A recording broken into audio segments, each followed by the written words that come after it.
Chapter 1. The Symbolism of the Deviant Moon Tarot Deck. As I mentioned at the beginning of the book, this deck communicates quite readily with the specialists through traditional, weight-style, interpretations. However, these interpretations won't allow you to see the hidden aspects of the human psyche, so for accurate identification, you must possess other keys, such as those offered by the Deviant Moon Tarot. We will pay special attention to the most critical aspects, keys, of the symbolism of each arcana of this deck, primarily. Color. The binary nature of the arcana's character. The field of action of the arcana. The main symbols of the arcana. Each key contains crucial fundamental information, allowing you to create many interpretations corresponding to the client's initial query. I have successfully practiced all the keys described in the book over a long period. One of the first tasks in my educational course on the Deviant Moon Tarot deck is to spend a night with the deck. This simple, essential exercise allows you to feel the deck's energy in your sleep and, most importantly, get closer to your subconscious. Whenever we analyze their dreams with my students, we find solutions to long-standing problems and recognize the valid reasons behind specific actions. Before we explore the symbolism of the Deviant Moon Tarot, I want to highlight the difference between symbols and signs. A symbol is a physical object or graphic image endowed with ethical or spiritual meaning that finds support in the personal or collective unconscious. A sign, omen, is an indication of some future event. A white dove released by newlyweds serves as a symbol of their immaculate purity and sincere intentions. A dove knocking at your window is considered a harbinger of not-so-pleasant news. That's a sign. Although the meanings of both symbols and signs are rooted in the unconscious, intuitive sphere, belief in signs is a personal matter, whereas tarologists must know symbols. After all, the essence of their work is not in predicting the future, as people unfamiliar with tarot naively believe, but in deciphering the mysteries of the past and present. It is these mysteries that your subconscious gives you access to every night when you dream. Colors. Colors have always played a vital role in human life, though the meanings attributed to them differ across cultures. In some tribes, war paint was red. In others, it was blue. In some religions, the mourning color is black. In others, it is white. In Europe, a bride traditionally wears white. In China, it is red. The influence of colors on the human psyche is scientifically proven, and it's no wonder that large corporations fiercely compete with competitors for the right to dominate a particular color field in the advertising and packaging of their products. The Deviant Moon Tarot has primary colors: black, red, green, blue, venomous yellow, brown, and additional ones: gray, purple, blue. Below, we will discuss the symbolism of the primary colors, as they provide crucial keys to understanding the shadow aspects of this deck. Black is not so much a color as the denial of all colors. In mythology, black is the color of chthonic beings and the underworld, symbolizing all negative qualities. In ancient times, black animals, such as roosters or goats, and in India, in the cult of the black goddess Kali, such sacrifices continue to this day, were sacrificed to underground and dark deities. In psychology, black symbolizes the complete absence of consciousness, immersion in darkness and gloom, melancholy, which means black bile, in ancient Greek, misanthropy and hatred. Black has always been associated with concepts such as non-being and evil of all forms and kinds. Recall even the children's horror stories, in the black house, in the black room. In the Deviant Moon Tarot, the black color testifies to the heavy character of a person, their cruelty and intransigence. A person dressed in black is vengeful and unlikely to forget the offenses inflicted upon them. Possessing extraordinary patience and endurance, they will deliver their decisive blow when their enemy least expects it. This is a character who can gather compromising material for quite some time and then use blackmail to force you to pay exactly as much as they want. And they will always want money. I suppose you understand what this means. Red is usually considered the color of love, passion, and the will to live. It is one of the most vital colors affecting the human subconscious. It is the color of people who love power and actively strive for it. They possess a bright charisma and an active temperament, very much loving life and their place in it. However, in the context of this deck, red is primarily the color of the warlike and merciless gods of Mars, Nergal, and Ares. The tarot deviant moon character dressed in red is an obsessed and aggressive person unable to control themselves and capable of terrible deeds. Red in the deviant moon tarot represents not life, but hatred of life itself, egoism of the highest degree, fury, and destruction. Green, most often found in the suit of wands, signifies the need for self-assertion. Richly seasoned with brown and green indicates the character's lack of internal energy. This means that even if a person has fully viable desires, they cannot satisfy them.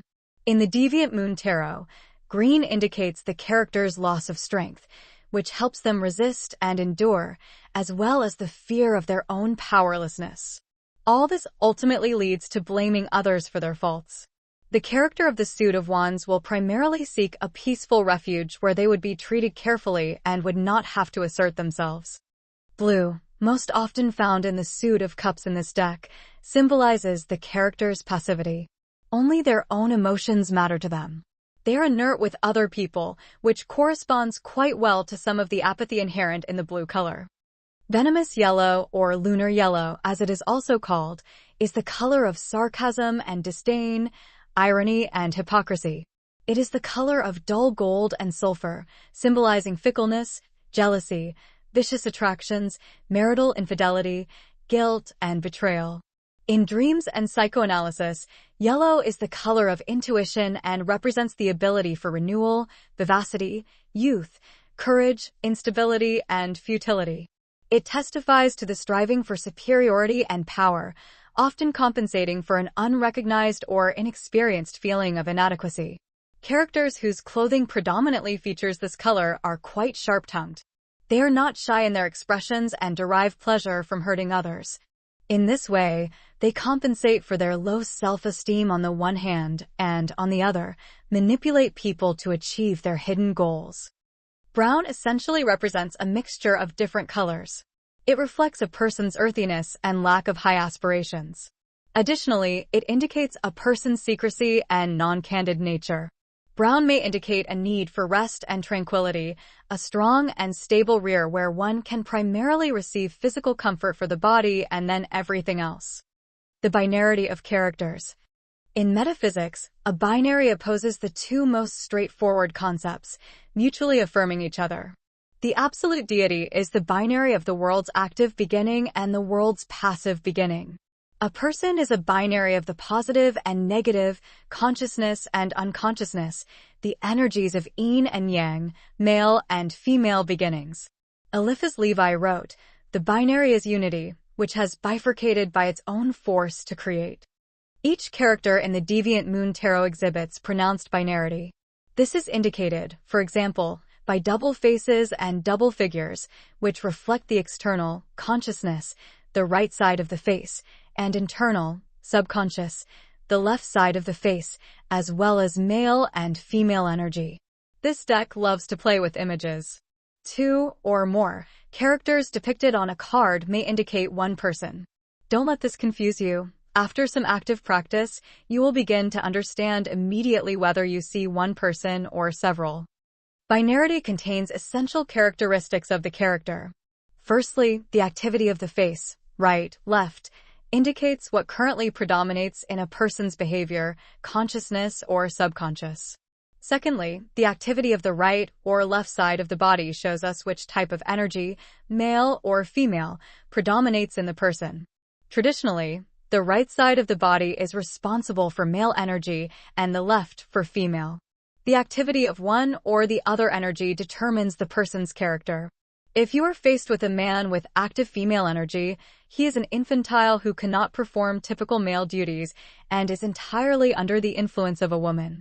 His male energy begins to dominate only during stressful situations, acting quite destructively on him and his environment.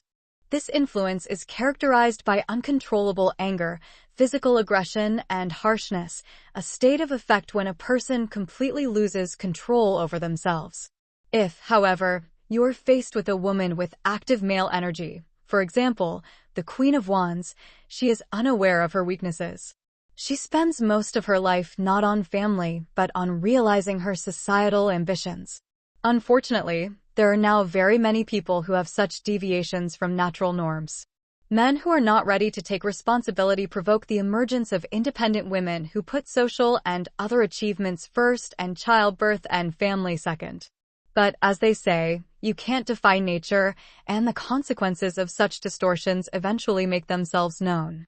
For some, they manifest as reproductive or sexual dysfunctions, for others as neuroses and depressions. Everything in the world must be harmonious. Where there is no harmony, there is no life. Lunar cycles and character keys. You've probably noticed that almost every arcana in the Deviant Moon Tarot features an image of the moon. This is nothing other than an indication of the level of energy activity of the card. As you know, different cards in one suit are at various energy levels. Thus, the ace of any suit is an energetic source of the corresponding element. It is maximally active and contains the maximum potential energy. The 10, however, acts as a kind of final chord of the suit, so although its influence may be destructive, for example, the 10 of Swords, it is already the agony of the element. The power of the 10 of Swords hurts painfully, but gives hope for a bright future. Similarly, in the Deviant Moon Tarot, the activity of the nocturnal luminary indicates the level of unfolding of the story you see on the card. If it is a full moon, it is logical to assume that you are observing the peak condition of the situation, and now its tension can only decrease as the moon wanes after the full moon in the night sky. In some arcanas of the deck, the moon is not visible in the sky. This allows you to assume that the situation you are considering can unfold in any direction, and this depends entirely on you or your client. There is no special symbolism in depicting the phases of the moon on the character's clothing. Still, it is worth paying attention to other details that accentuate the areas of activity of the arcana hero's energy centers, chakras. For some, the accent is made on the belt. This is a symbol of the Manipura chakra, which governs ambitious aspirations, issues of self-assertion, and financial stability. For some, the accent is in the area of the Anahata chakra, heart, and this speaks of the need for love or, conversely, its denial. Each of the accents is a symbolic key that opens the character's inner world, fears and repressed desires, what they hide from other people, etc. Unnaturally long fingers on some characters of the Deviant Moon deck are also details that can be very important during work. Such fingers indicate that a person is very picky about details, which, as is known, the devil hides. Perfectionism is good in moderation, but it often turns into banal pedantry, preventing the building of normal relationships between lovers or business partners. In conclusion of this chapter, I want to remind esteemed readers once again that the Deviant Moon deck is very complex. It is a queen among many decks, not because it looks unusual, but because it can see the invisible and consists of many minute details. Having discerned these details and studied their character, you will be able to understand not only your client, but, first and foremost, yourselves.